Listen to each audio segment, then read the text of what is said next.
क्या हाल चाल है बच्चों? Okay, so let's start.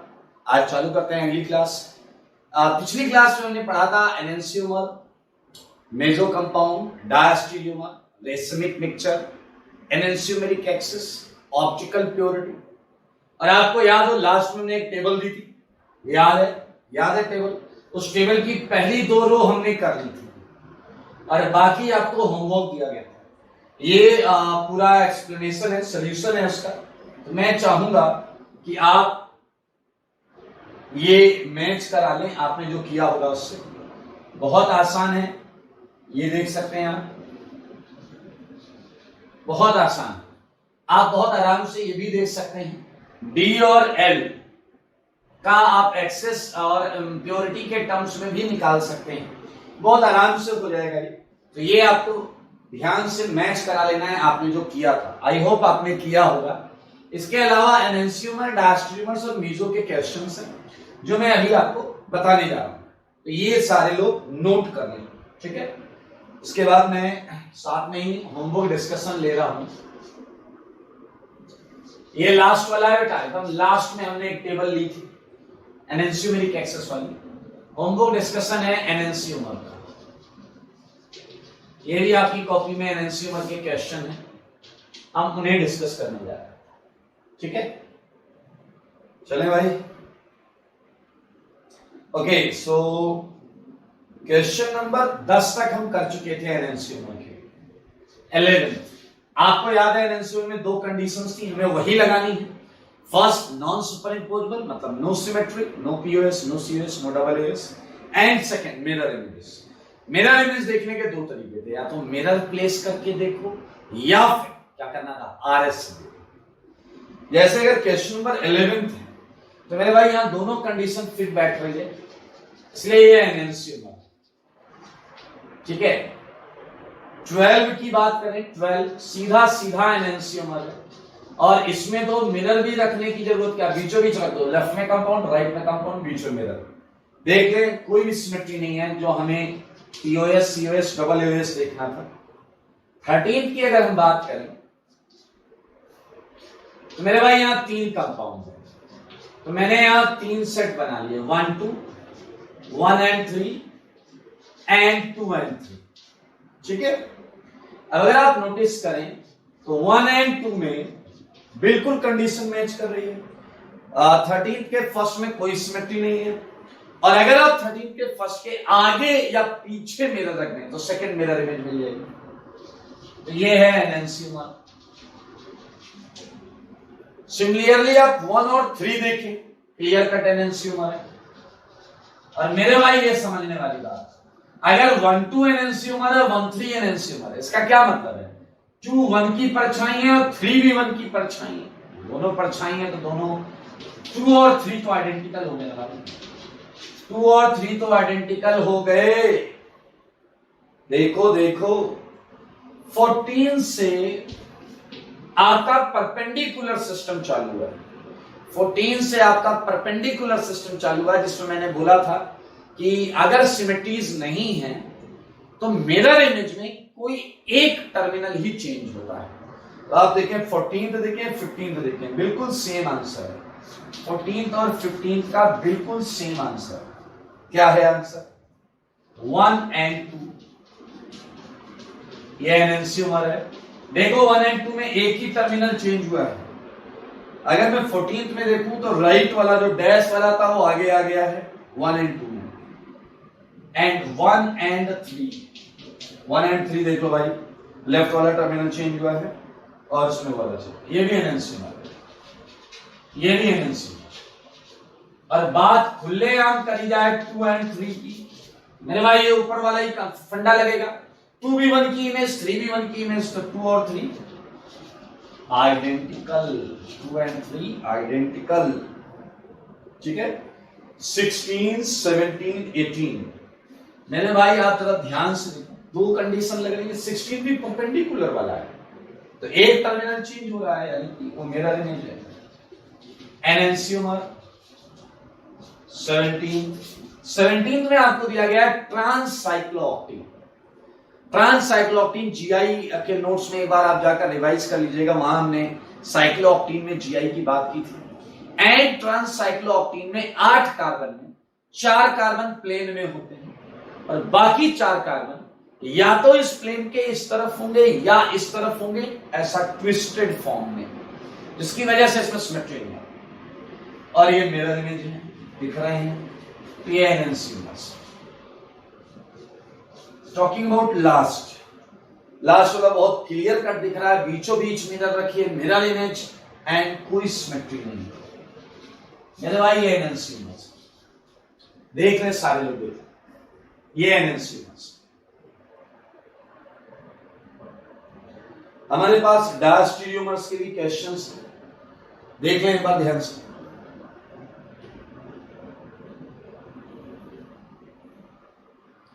इन्हें हटा देते हैं ताकि हम डायस्टीरियोमर्स और मीजो के क्वेश्चंस कर सकें। आइए बच्चों डायस्टीरियोमर्स का होमवर्क करते हैं। होमवर्क डायस्टीरियोमर्स में भी कुछ क्वेश्चंस थे। डायस्टीरियोमर्स, ठीक है। क्वेश्चन नंबर 4, डायस्टीरियोमर्स का सिंपल फंडा, अगर स्टीरियो आइसोमर एनएनसीयूमर नहीं है तो डायस्टीरियोमर, तो 4 पर एप्लीकेबल हो रहा भाई साहब, ए डायस्टीरियो। अच्छा चलो मुझे बताओ, क्या 5वां क्वेश्चन याद आया? 5वां क्वेश्चन एनएनसीयूमर में भी दिया था और वहां लिखा था नॉट एनएनसीयूमर, इसका क्या मतलब? डायस्टीरियोमर। आपको याद है 5वें में क्या खासियत थी? इसके सल्फर पर देखो लोन पेयर है, जिसकी वजह से ये काइरल सेंटर है, और मेरे भाई उसकी मिरर इमेज नहीं है, इसलिए ये डायस्टीरियोमर। 6 सेंटर में एक जगह को चेंज कर दिया तो डायस्टीरियोमर आ गया। सेम 7th में all are diastereomers of each other, all are diastereomers of each other, सब एक दूसरे के डायस्टीरियोमर्स। देख लिया 7th में 3 कंपाउंड है। 8th मजेदार, 8th डायस्टीरियोमर, और अगर आप ध्यान से देखो तो हम इसे एपीमर भी बोल सकते हैं, क्योंकि एक ही सेंटर पर चेंज हुआ है, और ये है एपीमर। आई मीन दोनों में से कोई भी नाम दे, स्पेसिफिकली एपीमर बोलते हैं। मेरे भाई हमने डायस्टीरियोमर्स का होमवर्क कर लिया इसी के साथ, ठीक है। होमवर्क मीजो का भी था, मीजो कंपाउंड। मीजो कंपाउंड बहुत आसान था, हमें कम से कम क्या चाहिए? 2 काइरल सेंटर और कम से कम एक पीओएस, सीओएस या डबल एओएस में से कोई एक। थर्ड, मीजो है पीओएस की वजह से, मीजो है पीओएस की वजह से। फोर्थ, मीजो है पीओएस की वजह से। फिफ्थ, मीजो है पीओएस की वजह से। सिक्स्थ बड़ा मजेदार है, मीजो है सीओएस की वजह से, सेंटर ऑफ सिमेट्री है। देखें आप, पीओएस नहीं है 6 में, 2 काइरल सेंटर है 6 में, जहां जहां मिथाइल लगा है। 7th में मीजो तो है लेकिन सेंटर ऑफ सिमेट्री की वजह से, 2 काइरल सेंटर है जहां सीएल लगा है।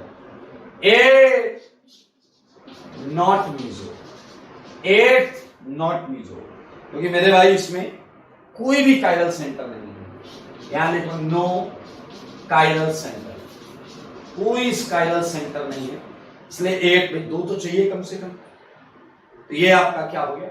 ये है होमवर्क डिस्कशन, जो पिछली क्लास का थ्योरी कॉपी का था, इसे हम हटाएंगे और हम आज अपनी आगे की थ्योरी लेकर चलेंगे।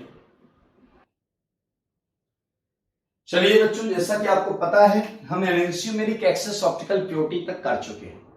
आज हम जो टॉपिक करने जा रहे हैं बहुत मजेदार टॉपिक है, सही है। आपको याद है जब हमने एनेंशियोमर्स लिखा था तो एनेंशियोमर्स के नोट में हमने लिखा था कि एनेंशियोमर्स की फिजिकल प्रॉपर्टीज सेम होती है, और उसी में एक पॉइंट लिखा था फिजिकल प्रॉपर्टीज मतलब बॉइलिंग पॉइंट भी सेम होता है, और एक पॉइंट लिखाया गया था enantiomeric mixture can not be separated by fractional distillation method. यानी कि अगर कंटेनर में एनेंशियोमर्स पड़े हैं तो उन्हें आप फ्रैक्शनल डिस्टिलेशन मतलब कंटेनर के नीचे आग लगा के वेपर बनाकर डिस्टिलेट फॉर्म में अलग नहीं कर सकते, क्योंकि दोनों एक साथ वेपराइज, तो मिक्सचर ही रहेगा।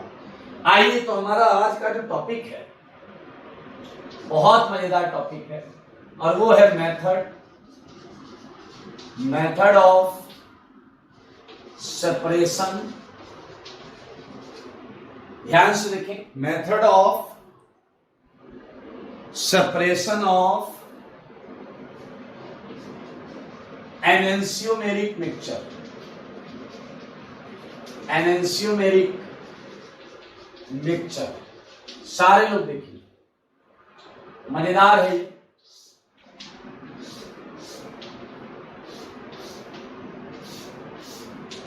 ठीक है, एनेंशियोमेरिक मिक्सचर को हम देखेंगे कैसे अलग कर सकते हैं। हमें ये तो पता है फ्रैक्शनल डिस्टिलेशन से अलग नहीं कर सकते। फ्रैक्शनल डिस्टिलेशन पर हमने बात की थी, क्योंकि बॉइलिंग पॉइंट सेम होगा।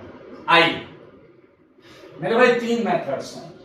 पहला मेथड, ये मेथड सुनकर आप आश्चर्यचकित हो जाएंगे, मैकेनिकल मेथड। ये है मैकेनिकल मेथड। ये सुनकर अक्सर लोग मुस्कुराते हैं और दिमाग नहीं लगाते। मैकेनिकल मेथड एक कंटेनर है, उसमें एनेंशियोमर्स पड़े हैं। मैकेनिकल मेथड बताता है हैंड पिक मेथड। ऐसा पिक करो, अच्छा यू आर डी, इधर चलो, अच्छा यू आर एल, इधर चलो, ऐसे हैंड पिक मेथड। अब आप कहोगे ऐसा कैसे हो सकता है? सुनो सुनो सुनो, ध्यान से सुनो। Mechanical method, it's something like hand pick method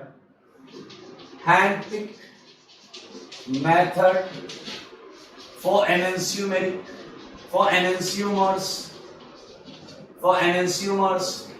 in mixture। अब आप कहोगे हाउ इट इज पॉसिबल? मेरे भाई यही समझने वाली बात, ध्यान से सुनना। फर्स्ट पॉइंट, कंडीशन क्या है साफ साफ समझो। एनेंशियोमर्स मस्ट बी, पहली बात क्रिस्टलाइन होने चाहिए, उनके क्रिस्टल्स होने चाहिए, तभी आप केवल उन्हें पिक कर सकते हैं। Must be in crystalline stage, crystalline stage में होना चाहिए। एक मजेदार चीज ये है, अच्छा बच्चा सोचेगा कि सर मान लो मैंने ऐसे एक क्रिस्टल को पकड़ लिया और एक क्रिस्टल को और पकड़ लिया। Now how can we know that one is D and one is L? Okay, logically D और L में क्या डिफरेंस होता है? They are non-superimposable। तो मेरे भाई, उन्हें देख कर आप पता कर पा रहे हो, ये मैकेनिकल मेथड, उन्हें देख कर पता कर पा रहे हो, यानी कि उनके क्रिस्टल की ज्योमेट्री में भी एसिमेट्रिक नेचर होगा। मतलब you can not super impose by, you can find it just by observing कि उनका जो शेप होगा वो भी नॉन सुपर इम्पोजेबल होगा। तो मेरे भाई सेकेंड पॉइंट है geometry of crystal must be asymmetric, that's why we can identify। चलो, अब आपको ये सब थोड़ा कम समझ में आया, अरे तो टेंशन मत लो, पूरा छोड़ दो। Not in IITJ। मेरे भाई ये मेथड वैसे भी बहुत पॉपुलर नहीं है, क्योंकि सोचो अगर एक कंटेनर 1 मोल डी डाल दिया गया और 1 मोल एल डाल दिया गया, तो ऐसा उठा के अलग करने में आपका पूरा जीवन लग जाएगा। और तो और आप अपनी वसीयत में लिख कर जाओगे बच्चों से अलग जरूर करना। 1 मोल में पता कितने डी होते हैं, 1 मोल में पता कितने एल होते हैं। तो मेरे भाई this method is actually not suitable for large samples. Clear? तो ये मैकेनिकल मेथड फर्जी है, हटा दो इसे, आईटी के लिए काम का नहीं। सेकेंड, बायोलॉजिकल मेथड भी हम ले सकते हैं। मेरे भाई इस मेथड में क्या करते हैं, ध्यान से सुनो। इस मेथड में से कंटेनर है, डी पड़ा है और एल पड़ा है। हम बाहर से एक एंजाइम, बैक्टीरिया इस टाइप का कुछ यूज करते हैं, ईस्ट और एंजाइम। ऐसे एंजाइम्स किसी एक एनेंशियोमर को कंज्यूम कर जाते हैं, खा लेते। तो मेरे भाई एक अकेला बच गया। तो एक तरीके का ये separation. In such methods in such methods enzymes having affinity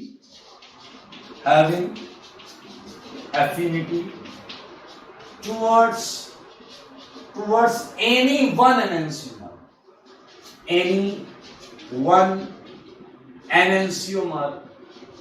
is added in mixture, हटा देता हूं मैं थोड़ी देर, in mixture। सही है मेरे भाई, आपको समझ में आ गया कि यार ये तरीका भी बहुत अच्छा नहीं है, क्योंकि दो मिक्स थे, एक खत्म ही हो गया, ऐसे अलग करने को क्या अलग करना कहते हैं मेरे भाई। ये भी आईआईटी में नहीं है, हैप्पी हो जाओ कि चलो कह रहा ये है ना मजेदार चीज, आप हर टॉपिक में यही लिखा दो, आनंद आ जाएगा, नॉट इन आईआईटी। लेकिन मेरे भाई अगला पॉइंट जो पढ़ रहे वो आपके आईआईटी जी में है और बहुत बार आया है मेरे भाई। ये है केमिकल मेथड, ये है chemical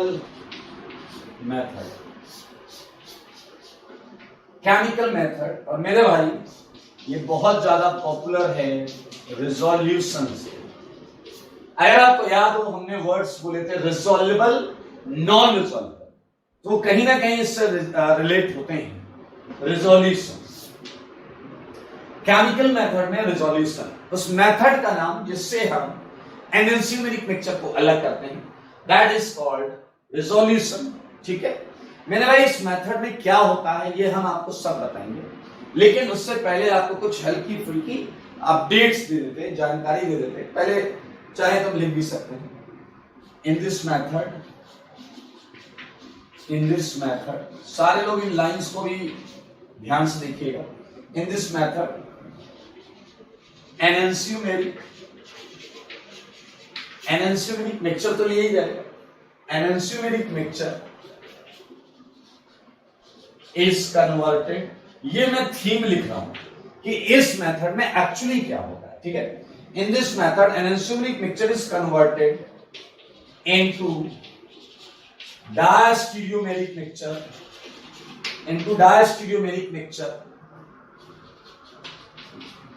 by using excess of optically and chemically active, बहुत इंपॉर्टेंट लाइन है, optically and chemically active region। मेरे भाई रिजोल्यूशन का ये पूरा सार है, अभी आप क्वेश्चन में समझ जाओगे। एनेंशियोमेरिक मिक्सचर को हम अलग नहीं कर पा रहे थे क्योंकि उसका बॉइलिंग पॉइंट नहीं था, तो मेरे भाई हम इसे कन्वर्ट कर लेते हैं। सुना आपने, कन्वर्ट कर लेते हैं। किसमें कन्वर्ट कर लेते हैं? डायस्ट्रीमेरिक मिक्सचर। लेकिन मजेदार चीज क्या याद रखनी चाहिए आपको, यूज क्या करते हैं? Excess of optically and chemically active region, बाहर से ये डाला जाएगा, तभी जाकर अच्छा फायदा क्या है? एनेंशियोमेरिक मिक्सचर आ जाएगा डायस्ट्रीमेरिक मिक्सचर, जिसका बॉइलिंग पॉइंट अलग होता है। और हम क्या करेंगे, ऐसा कंटेनर के नीचे आग लगाकर फ्रैक्शनल डिस्टिलेशन करके हम उन्हें अलग कर लेंगे, क्योंकि उनका बॉइलिंग पॉइंट तो अलग होता है। मेरे भाई ये है रिजोल्यूशन, जैसे अब हम डिटेल में पढ़ने जा रहे हैं विद एग्जांपल। मैं ये सब हटा रहा हूं और एक एग्जांपल के तहत हम इसे समझेंगे। आइए बच्चों, रिजोल्यूशन में आपको मैंने बताया एनेंशियोमेरिक मिक्सचर को डायस्ट्रीमेरिक मिक्सचर में बदलते हैं। मैं वहां आपको लेकर चलूं, बट उससे पहले एक छोटा सा अपडेट कर दो आप। ऑर्गेनिक की बहुत पॉपुलर रिएक्शंस हैं, दो रिएक्शन जो मैं आपके सामने लाना चाहता हूं। ये कार्बोक्सिलिक एसिड है, ये भी कार्बोक्सिलिक एसिड है। मेरे भाई अगर यहां पर एल्कोहल या एमीन दिया जाए तो रिएक्शन कंडीशन में हम सिर्फ स्लाइट हीट करते हैं, तो मेरे भाई आपको मिलता है ईस्टर। क्या मिलता है? ईस्टर।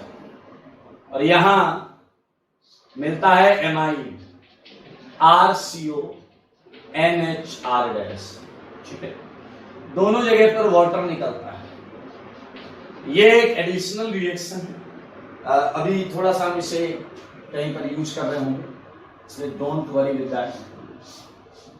आप देख सकते हैं इस तरीके से H2O निकला होगा, ठीक है। बट मजेदार चीज क्या है मेरे भाई, that this reaction is reversible, this reaction is reversible. मतलब अगर ईस्टर है हमारे पास और हम उस पर खूब सारा वाटर डाल दें, खूब सारा, तो रिएक्शन इधर भाग आएगी इन दोनों के फॉर्म में, एसिड प्लस अल्कोहल। और अगर एमाइड है, उस पर हम खूब सारा वाटर डाल दें तो रिएक्शन इधर भाग आएगी, एसिड प्लस एमीन। इसका क्या यूज करेंगे अभी आपको समझ में आ जाएगा। चलिए आइए एक एग्जांपल लेते हैं। ये है example number 1, separate following mixture. सारे लोग देखेंगे, सेपरेट फॉलोइंग मिक्सचर। देखिएगा मजेदार कॉन्सेप्ट, मजेदार कॉन्सेप्ट मेरे भाई। ये कंटेनर है, देख रहा है सबको, कंटेनर, कंटेनर में एसिड है, मिथाइल, हाइड्रोजन, इथाइल, और ये है आपका COOH। सारे देखो सारे, ये मिथाइल, इधर है इथाइल, ये है हाइड्रोजन। इथाइल यहां कर दिया, हाइड्रोजन यहां कर दिया। अगर आप ध्यान से देखो तो ये दोनों एनएनसियोमर्स हैं, एनएनसियोमर्स हैं। एक बच्चा कह रहा परछाई, हाँ ये परछाई है एक दूसरे, मेरे भाई एनएनसियोमर्स। ये क्या हो गया, एनएनसियोमेरिक मिक्सचर। और आपको पता है इनका बॉइलिंग पॉइंट क्या है, सही में आप चाहकर भी अलग नहीं करा सकते। 1 2, ये S और ये R, आप चेक कर लें, RS से चेक कर लें मेरे भाई। ये दो एसिड कंटेनर के अंदर बैठे, मस्त बिंदास से करो मेरे भाई। कुछ साइंटिस्ट हैं जिन्हें किसी एक्सपेरिमेंट के लिए किसी एक एसिड की आवश्यकता पड़ी, तो साइंटिस्ट चला आया, उसने R वाले एसिड से कहा, R वाले एसिड तुम बाहर आओ। मेरे भाई ऐसे कहां बाहर आने वाला था, उसने मना कर दिया। वो कह रहा हम आएंगे तो दोनों साथ में आएंगे, क्योंकि हम साथ साथ हैं।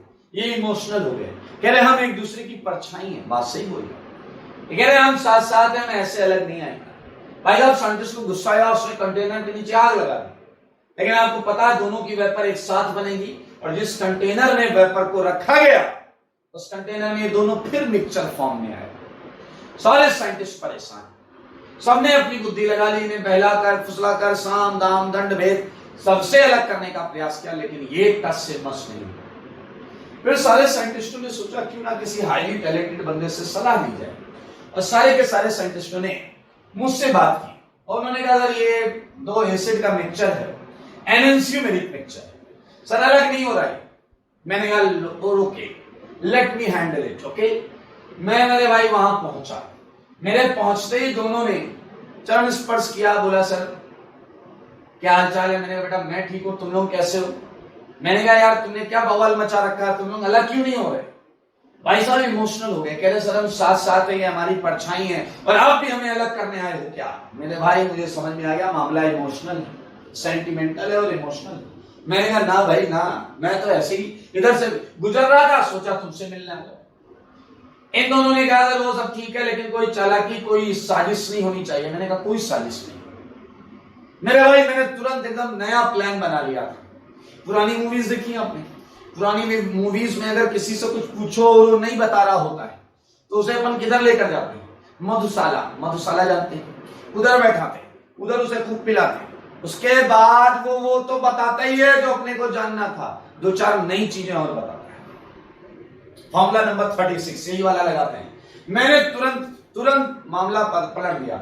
मैंने कहा यार मैं तो इधर से गुजर रहा था, मैं तो तुम्हें पार्टी के लिए इनवाइट करने आया। अब सुनना, आप देखना, ये लोग जो हैं, ये एसिड जो है वो अल्कोहल के लिए एकदम डेस्परेट रहता है। एसिड अल्कोहल के लिए डेस्परेट रहता है। एसिड अल्कोहल को देखकर जल छोड़ देता है। देखिए आपके सामने सारी कहानी। मैंने इनसे कहा यार आज शाम को पार्टी थी, तुम्हें बुलाने आए थे। इसने कहा हम अकेले नहीं आए, मतलब मैं अकेला नहीं आऊंगा, हम दोनों साथ में आएंगे। मैंने कहा तुम दोनों के लिए ये कपल एंट्री है, आ जाना ये दोनों साथ में। मेरे भाई इन्होंने कहा सर थैंक यू, आपने हमें पार्टी के लिए इनवाइट किया। जब मैं वहां से जाने लगा तो इन्होंने पीछे से आवाज दी कि सर रुको। मैंने कहा क्या हुआ? इशारे में बोलते हैं व्यवस्था है, आप समझिएगा। ये कह रहे सर व्यवस्था है क्या? मैंने कहा मतलब? कह रहे सर मतलब समझो ना, व्यवस्था है क्या? मेरे भाई मैं इसका मतलब समझ गया। ये देखो इसी की बात कर रहे थे, इसी की बात कर रहे थे। मैंने कहा है व्यवस्था है, तो इन्होंने बोला दो बात का ख्याल रखना, दो बातों का। पहला, कम नहीं पढ़नी चाहिए। पहला, कम नहीं पढ़नी चाहिए। क्या भेजे में कुछ गया? वो क्या बोलना चाह रहे हैं? कम नहीं पढ़नी चाहिए का मतलब एक्सेस। दूसरा उन्होंने कहा ब्रांडेड होनी चाहिए, ब्रांडेड। मैंने कहा भाई साहब ये देखो ब्रांडेड बना रहे, क्या शौक है इनके? मैंने कहा कौन सा ब्रांड चलेगा? सुनना, ब्रांड का मतलब सुनना। मैंने कहा कौन सा ब्रांड चलेगा? मैंने कहा आर ब्रांड या एस ब्रांड। उन्होंने कहा वो आप डिसाइड कर लेना। मेरे भाई समझो, बाहर से जो चीज आएगी वो एक्सेस होनी चाहिए, एक्सेस। दूसरी बात ऑप्टिकली एक्टिव होनी चाहिए। ब्रांडेड का मतलब ऑप्टिकली एक्टिव था। अगर मैं इथाइल की जगह भी एच कर दूं तो ये देसी अल्कोहल हो जाएगा, और आप देखेंगे रिएक्शन के दौरान, प्रोसेस के दौरान उससे कोई फायदा नहीं होगा। ब्रांडेड लिया है, याद रखना जरूरी, कंडीशन मस्ट है, एक्सेस बहुत मस्ट है। तीसरी बात क्या है? OH एसिड को पसंद भी है। तुम पार्टी में क्या लेकर चले गए? ब्रांडेड मिल्क लेकर चले गए। अब एक गधे को वो उसे पसंद ही नहीं, वो उससे रिएक्ट ही नहीं कर रहा। मेरे भाई मान लो मैं यहां लगा दूं बेंजीन, फिनाइल, तो वो एक्टिव तो तब भी होगा, फिनाइल मिथाइल HEP, एक्सेस भी होगा, लेकिन एसिड उस कंपाउंड से रिएक्शन नहीं करेगा। एसिड अल्कोहल और एमीन से बहुत कॉमनली रिएक्शन करता है। तो ये देखिए मेरे भाई, बेसब्री से इंतजार कर रहे हैं आप लोग भी पार्टी का। शाम हुई और पार्टी चालू हुई। सारे देखो बोर्ड पर, सारे देखो बोर्ड पर। मेरे भाई एसिड ने जैसे ही एक्सेस अल्कोहल देखा दौड़ पड़ा। मेरे भाई बताओ एसिड और अल्कोहल ऐसा जल छोड़ देंगे या नहीं? बोलो ऐसा जल छोड़ेंगे या नहीं? ये है MEHET COO सारे लोग देखना। और ऐसे ही नीचे आएगा एमी, ये वाला भी जल छोड़ देगा। ETHCOONEHET। सारे लोग देखिए, आपका जो एसिड था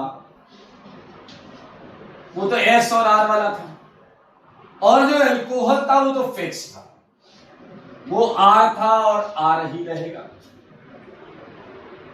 ध्यान से देखो ये दोनों क्या रिलेशन है इन दोनों में? SR and RR, they are not mirror images. तो भैया ये क्या हो गए?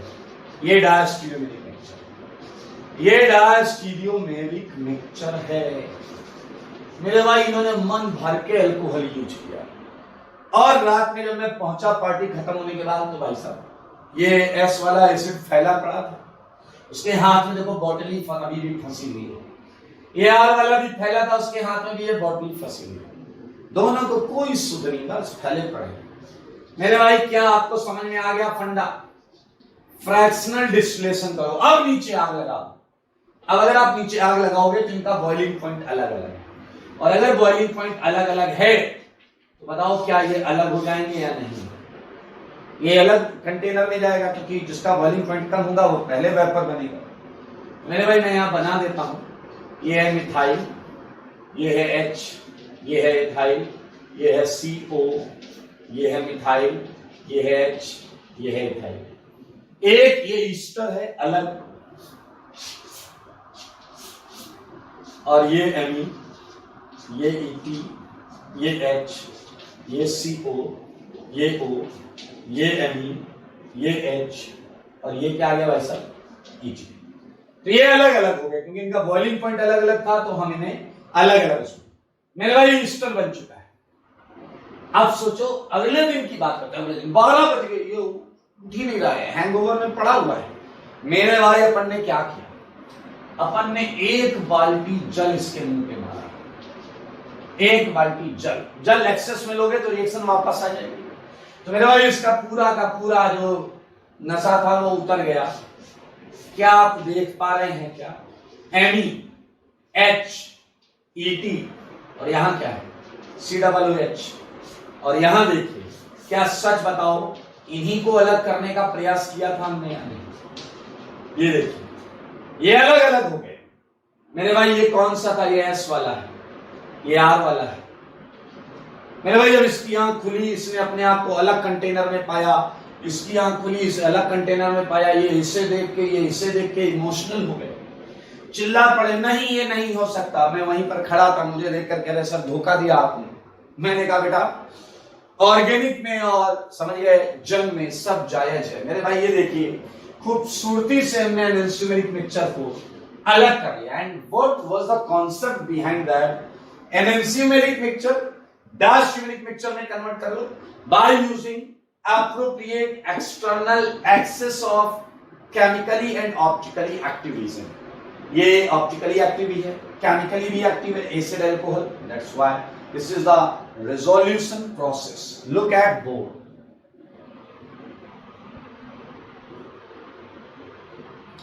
इस मेथड में क्या होता है ये मैं आपको लिखवा चुका हूं। आप देखें रेजोल्यूशन के नीचे मैंने 2 लाइन लिखाई है, वही यहां पर मेथड है। मैं ये हटाऊंगा और कुछ क्वेश्चंस इसके मैं आपको कराऊंगा।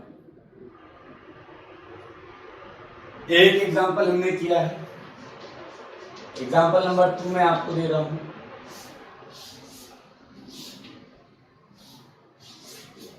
अगर हमारे पास मिक्सचर होता, प्लस एंड माइनस का मतलब होता है रेसमिक मिक्सचर। प्लस वाला भी है, माइनस वाला भी, वो भी रेसमिक मतलब 50-50%। क्या है? 2 ब्यूटेनॉल। मतलब इसके अंदर कितने अल्कोहल हैं? 2 अल्कोहल है, प्लस वाला भी है, माइनस वाला भी। अगर आपके अल्कोहल का मिक्सचर होता, मेरे हिसाब से बाहर से एसिड डालते थे। जब एसिड का मिक्सचर था, अल्कोहल डाला। आप देखिए डैश ट्यूमेरिक मिक्सचर बन जाएगा, डैश ट्यूमेरिक मिक्सचर बन जाएगा। सोचो अगर प्लस माइनस 2 ब्यूटेनॉल होता, 2 अल्कोहल होते, और ये वाला मैं 2 एसिड डाल देता। 2 है मतलब ये भी रेसमिक, ये भी रेसमिक, और ये है 2 मिथाइल ब्यूटेनोइक एसिड। अरे इसी का नाम लिख दिया, 2 मिथाइल ब्यूटेनोइक एसिड। मेरे भाई अगर आप ध्यान से 4 ईस्टर आएंगे यहां पर, 4 ester, 2 different alcohol, 2 different acid. हर अल्कोहल हर एसिड से रिएक्शन कर सकता है। 4 ईस्टर आएंगे। ये तो बस मैं रिएक्शंस पूछ रहा हूं आपसे, नथिंग न्यू विद दैट।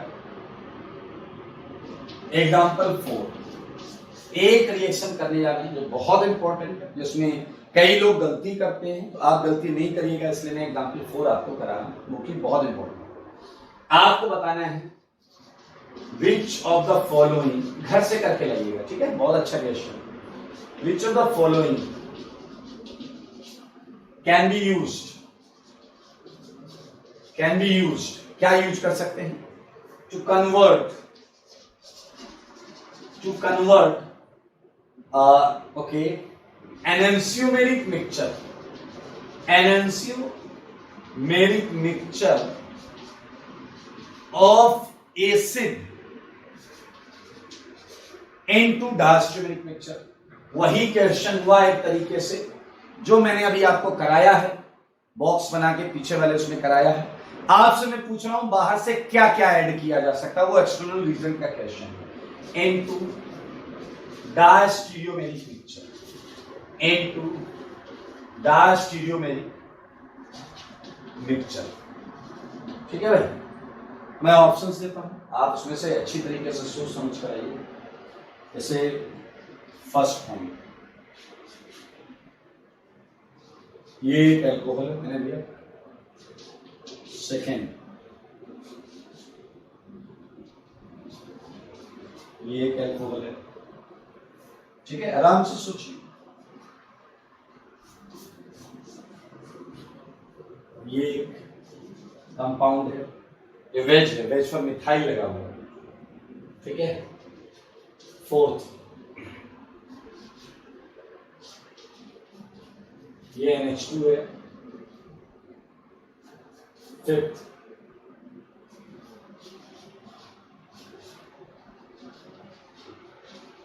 ये NH2 है।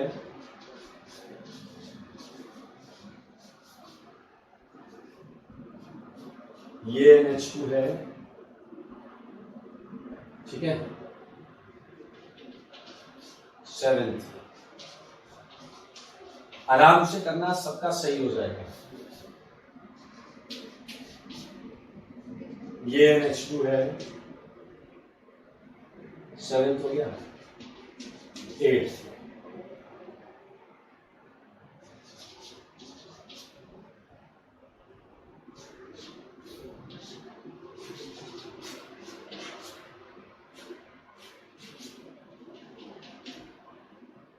ये NH2 बहुत सारे बना सकता हूं, that's why it's very much required कि आपको कॉन्सेप्ट क्लियर होना चाहिए, ठीक है।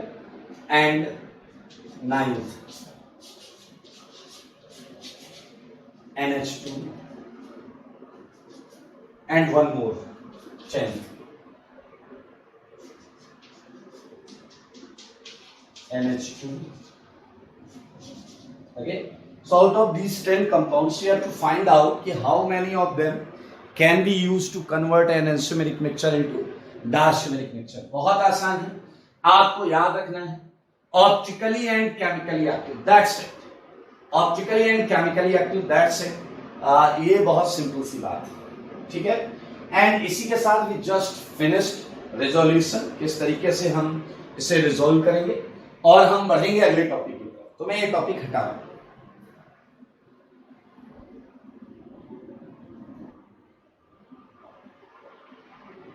ओके मेरे भाई, अगला टॉपिक बहुत मजेदार है, ठीक है।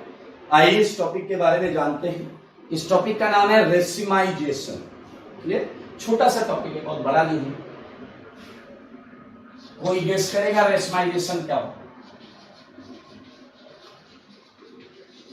कोई गेस करेगा रेसिमाइजेशन क्या हो?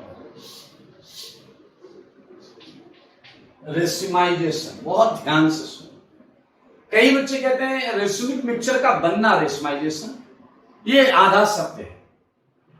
ये गलत नहीं, बट ये आधा सत्य है। रेसिमिक मिक्सचर का बनना रेसिमाइजेशन होता है, लेकिन आप जब स्टार्ट करोगे, प्रोसेस का नाम है racemisation, a process in which a racemic mixture is obtained. लेकिन आप शुरुआत किसी एक ऑप्टिकली एक्टिव कंपाउंड से करोगे, किसी एक ऑप्टिकली एक्टिव कंपाउंड से करोगे।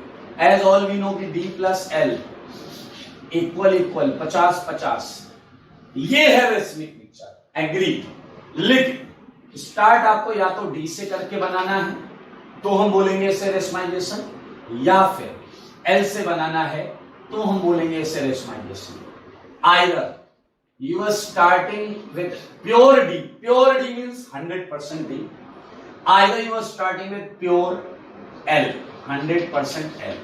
और ये याद रखना, जिस कंपाउंड से स्टार्ट किया है उसी का रेसिमिक मिक्सचर बनना चाहिए, उसी का रेसिमिक मिक्सचर बनना चाहिए। इन शॉर्ट हम इसे ये भी बोल सकते हैं, सारे लोग देखें कि आपने स्टार्ट किया D से, मान लेते हैं, तो T इक्वल टू 0 पर D कितना है? 100%। ध्यान से सुनो, इसी का रेसिमिक मिक्सचर बनाना है। आपने कोई रीसेंट ऐड किया, suppose it's a P and आधा D किसमें कन्वर्ट हो गया? इसी की मिरर इमेज, इसी की मिरर इमेज। तो शुरुआत में तो नहीं था, लेकिन इक्विलिब्रियम जब आएगा, बताओ ये 50-50 ही रहेंगे या नहीं? बताओ इक्विलिब्रियम जब आएगा तो 50-50 ही, क्योंकि आपको पता है D और L की स्टेबिलिटी बिल्कुल सेम है। तो मेरा भाई स्टेबिलिटी से ही परसेंटेज डिस्ट्रीब्यूशन होता है।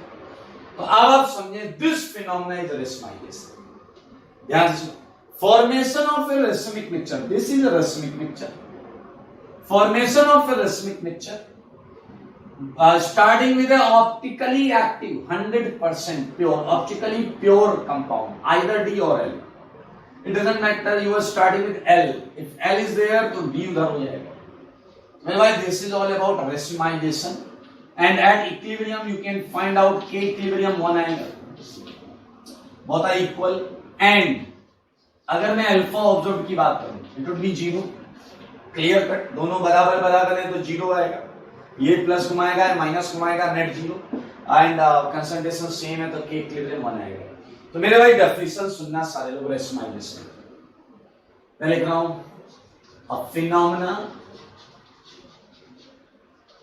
a phenomena in which half 50%, half of optically pure, ये ऑप्टिकली प्योर है, प्योर का मतलब 100%, एक ऐसा फिनोमेना है जिसमें आधा ऑप्टिकली प्योर का आधा, half of optically pure compound converts into its own mirror image. आधा एक ऑप्टिकली प्योर कंपाउंड का उसकी खुद की मिरर इमेज में, its own mirror image is known as racemization, is known as racemization है ना आसान। Here is the example and this is all about racemization. Okay, so we can have दो examples कर लेते हैं छोटे छोटे, ठीक है। देखो इसके examples पूरी ऑर्गेनिक में फैले हुए, हर रिएक्शन में मतलब हर चैप्टर में ऐसा रिएक्शन हो सकती है, इस तरीके की रिएक्शन हो सकती है। अभी मैं दो एग्जांपल्स वही कराऊंगा जो हमने पढ़ लिए हैं, ठीक है, जो हमने पढ़ लिए हैं। लाइक एग्जांपल 1 सारे लोग देखेंगे, मैंने एक कंपाउंड दिया आपको प्लस। अब देखिए आपको जो कंपाउंड दिया जाएगा वो पहले ही बताया जाएगा कि ऑप्टिकली प्योर है, प्लस दिया है, ठीक है, प्लस 2 मिथाइल ब्यूटेनल, ये कंपाउंड है, plus 2 methyl butanal,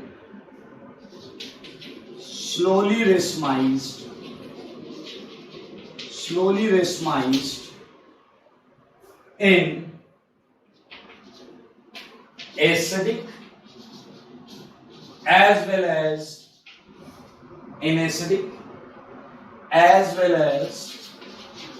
in basic condition। मेरे भाई चाहे एसिडिक कंडीशन लो चाहे बेसिक कंडीशन लो, ये धीरे धीरे रेशमाइज हो रहा है। देखो यही वाली कहानी है, बेसिक कंडीशन। Explain why. मेरे भाई ये आपको मैंने थोड़ा अलग तरीके से क्वेश्चन पूछ लिया है। ये कंपाउंड है, देखो प्लस 100% लिया गया, धीरे धीरे रेशमाइज हो रहा है, टाइम लग रहा है, t=0 से t=इक्विलिब्रियम तक जाने के लिए टाइम लग रहा है। चाहे कंडीशन एसिडिक हो या बेसिक हो, पी के बारे में बात की गई है, H+ लो या OH- लो, ये ऐसा हो जाएगा। तो आप बताएं ऐसा क्यों हुआ, आइए चर्चा करते हैं। इट्स इजी, क्वेश्चन खुद बोल रहा है, सारे लोग देखेंगे 2 methyl butanal. I think you should know, you must know structure of 2 methyl butanol. So this is 2 methyl butanol, सारे लोग देखो, look at this is 2 methyl butanol, 1 2 3 4 butanol and 1 2 पर मिथाइल। क्या आपकी निगाहें देख पाई हैं कि ये सेंटर काइरल है? क्या आपकी निगाहें देख पाई है सेंटर काइरल? कार्बन पे एल्डिहाइड है, मिथाइल है, हाइड्रोजन है, इथाइल है। So look at this. This group is H. This is methyl. This is ethyl, and this is aldehyde. Okay, this ये D बना हुआ है, and t=0 पर what you have? It's 100%. It's 100%. ठीक है? Look at board. किसी को कोई डाउट नहीं होना चाहिए, ये 100%, ठीक है। हमें पता करना है क्या हुआ है, एक्सप्लेन व्हाई बोला गया, तो या तो H+ लो या फिर OH- लो, ठीक है। एंड ये बोल रहा है ये रेशमाइज हो रहा है। सो ये तो तुम सबको समझ में आ गया है ना कि ये अपनी मिरर इमेज में जा रहा है। भाई रेशमाइज तो तभी हुआ ना मिरर इमेज में जा रहा है। मेरे भाई जरा ध्यान से देखो, मिरर इमेज हम ऐसे बना सकते हैं, नीचे मिरर रखो, नीचे H आ गया ऐसे, यहाँ क्या आएगा CH3, यहाँ क्या आएगा इथाइल, यहाँ क्या आएगा CHO। ये है इसकी मिरर इमेज। ये शुरुआत में 0% है और फिर आपको पता है T इक्वल टू इक्विलिब्रियम तक क्या हो जाएगी, जब इक्विलिब्रियम आएगा 50 होगी, ये 50 थोड़ा इधर लिख इसका 0 एंड 50%। तो रेशमाइजेशन हो रहा है, ये तो क्वेश्चन ही बोल रहा दोस्त, आपको ज्ञान देना है क्यों हुआ है। एक बात बताइए, क्या इस कार्बन को देखने पर, जो कि कायरल सेंटर है, आप ये देख पा रहे हैं कि टॉटोमेरिज्म करेंगे। एसिड या बेस दोनों मीडियम टॉटोमेरिज्म फिनोमेना को कैटालाइज करते थे, दोनों मीडियम टॉटोमेरिज्म फिनोमेना को कैटालाइज करते थे। तो इसमें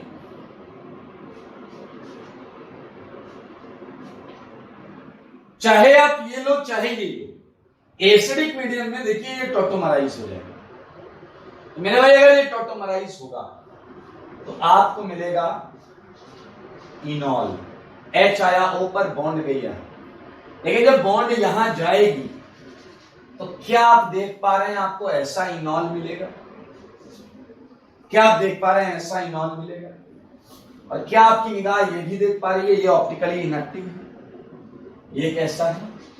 ऑप्टिकली इनएक्टिव। ये ऑप्टिकली इनएक्टिव है। मेरे भाई एसिड और बेस ने इस कीटो को टॉटोमराइज किया, लेकिन आप सबको पता है कीटो ही डोमिनेट करता है। तो ये जो H है ये इस कार्बन पर ऊपर और नीचे दोनों तरीके से वापस अटैक कर सकता है। ये H इस कार्बन पर ऊपर और नीचे दोनों तरीके से अटैक कर सकता है। सोचो अगर ये H ऊपर से जाएगा तो रिएक्शन पीछे जाएगी, ये कीटो बनेगा, और ये H इस कार्बन पे अगर नीचे से जाएगा, बिकॉज प्लेनर पर दोनों तरफ से अटैक हो सकता है, तो ये वाला बनेगा। So I think it's quite easy to explain in acidic और बेसिक कंडीशन टॉटोमेरिज्म फिनोमेना की वजह से ये स्लोली स्लोली रेशमाइज होने लगता है।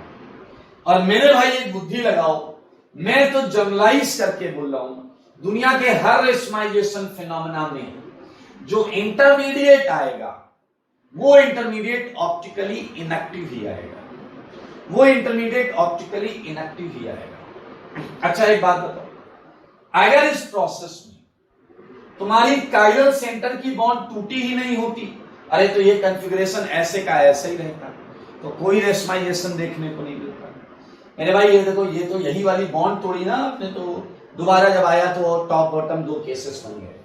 मेरे भाई देख लें, बहुत सिंपल सा है आपके सामने रेशमाइजेशन का पहला एग्जांपल। ऐसे और भी क्वेश्चंस आपसे पूछे जा सकते हैं, तो लुक एट, मैं इसे हटाऊंगा और आगे के क्वेश्चंस आपको बताऊंगा।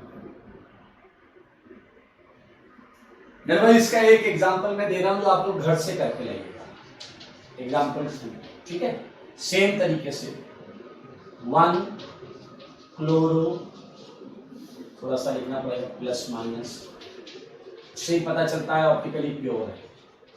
1 chloro 1 phenyl ethane, slowly racemizes, okay, on addition of Lewis acid, okay, Lewis acids like AlCl3 हो या SbCl5 हो, कुछ भी, ठीक है। एक्सप्लेन वाई, सेम फंडा है, सेम फंडा। मैं आपको हिंट दे सकता हूं, ये Lewis acid carbon chlorine bond को तोड़ने का काम करता है, बुद्धि लगाइएगा इससे, ठीक है। ये जेई में आ चुका है, ये इंपॉर्टेंट क्वेश्चन। एक और कैटेगरी ऑफ क्वेश्चन इसमें बन सकता है।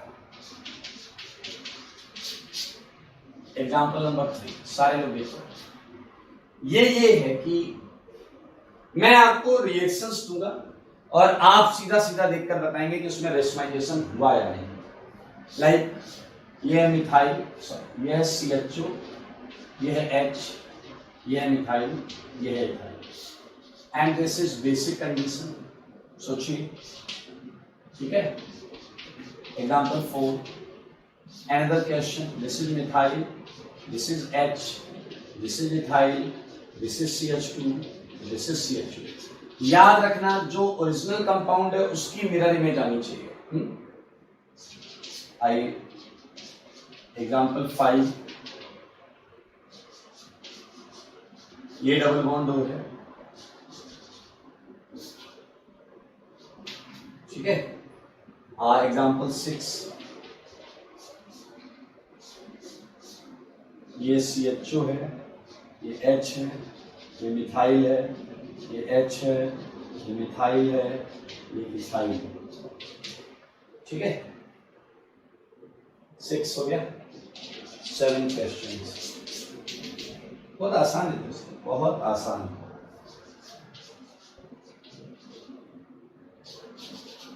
ये मिथाइल है, ये इथाइल है, ये मिथाइल है। ये example 8।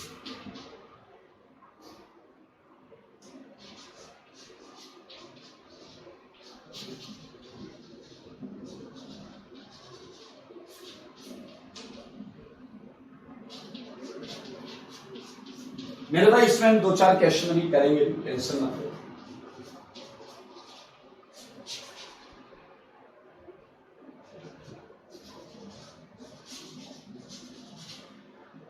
Okay, so it's example number 9।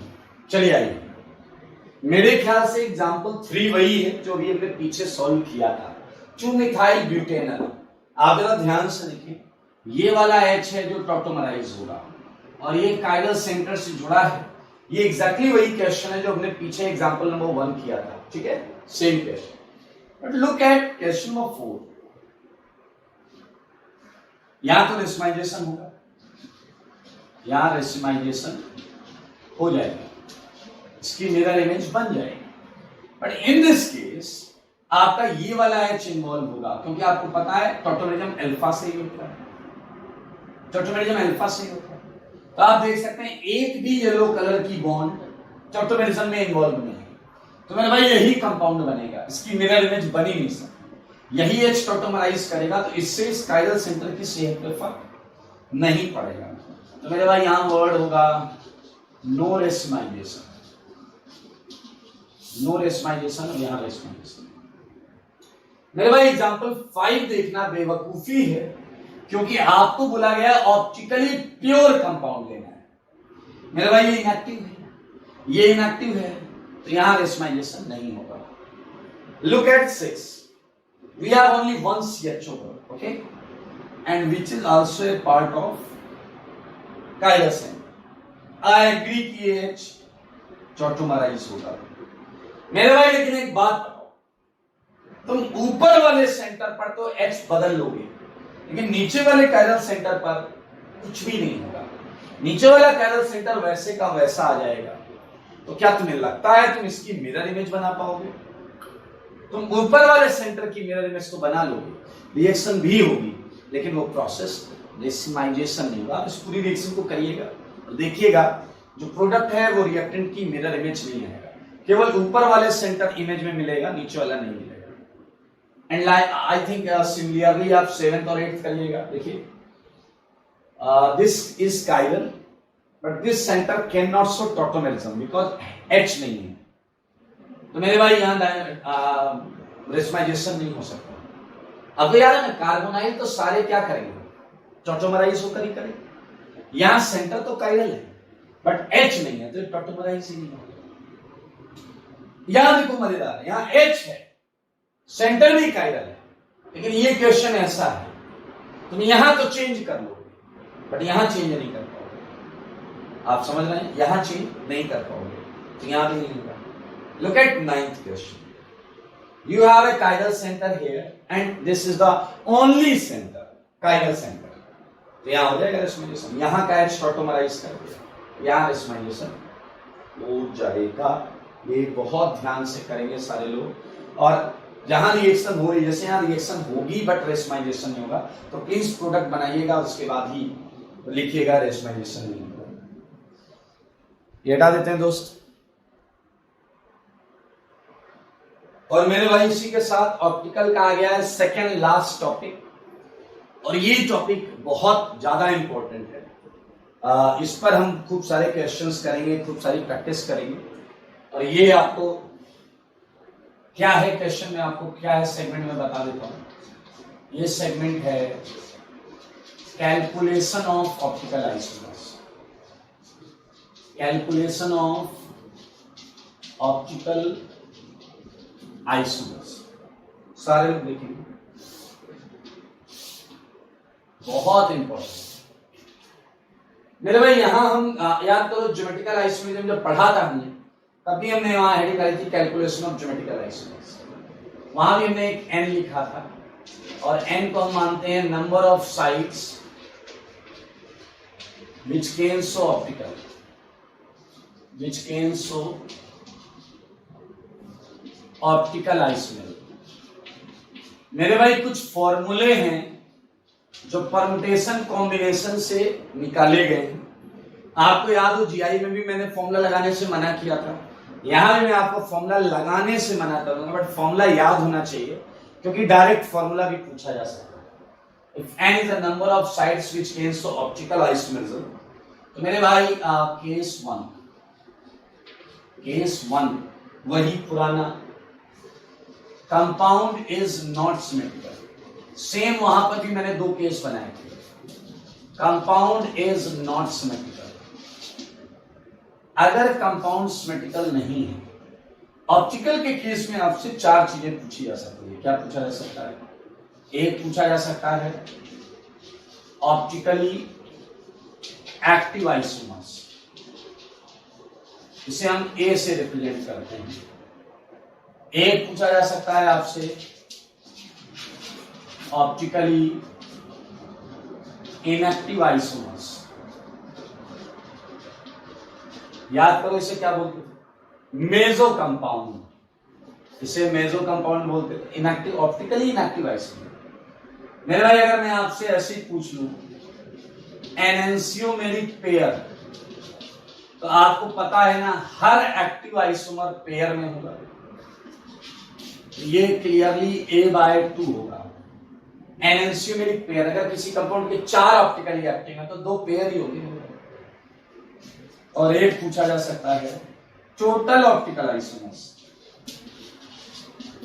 Total optical isomers, इसे हम T लिख सकते हैं।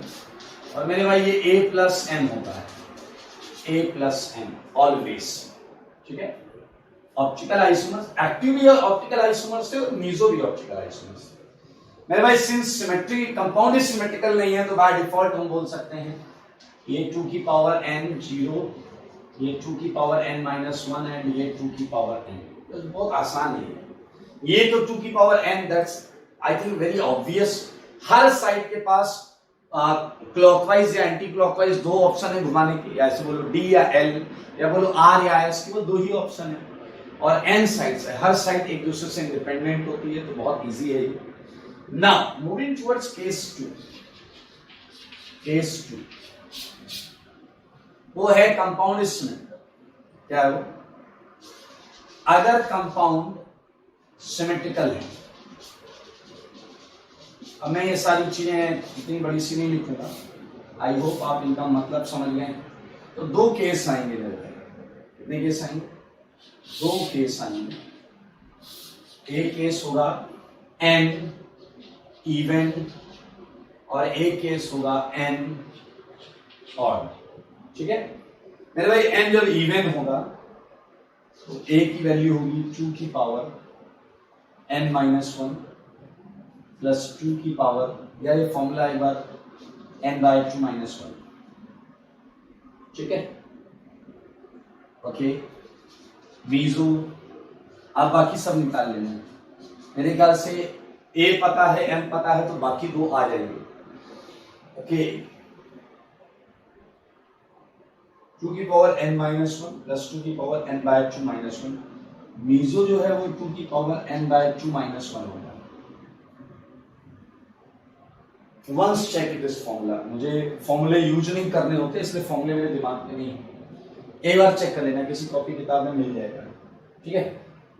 n ऑड का होता है a इक्वल टू 2 की पावर n माइनस 1 माइनस 2 की पावर n माइनस 1 बाय 2, ठीक है। मीजो है 2 की पावर n माइनस 1 बाय 2। अरे भाई पेयर निकाल लेना, ठीक है। टोटल इसका 2 की पावर n माइनस 1 है। These formulas we are not going to use anywhere. ये फॉर्मूले कहीं यूज नहीं होने वाले, मस्त रहो। एक बार ये जरूर चेक कर लो, शायद ये टर्म नहीं होता इसमें, ये टर्म नहीं होता, ठीक है। सो इट वुड बी 2 की power n minus 1 m is 2 की पावर n बाय 2 माइनस 1। ये फॉर्मूले आपको यूज करने की नौबत नहीं आएगी, ये तो फिर भी यूज करोगे।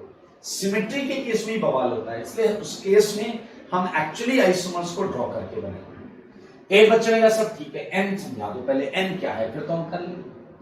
मेरे भाई ऐसे कुछ क्वेश्चंस देता हूं, लुक एट दिस, ठीक है। ये Cl, ये Br, थर्ड ये Cl, ये OH, ये Br, फोर्थ। सारे लोग देखेंगे, ठीक है ना। ये OH, ये OH, ये OH, ठीक है।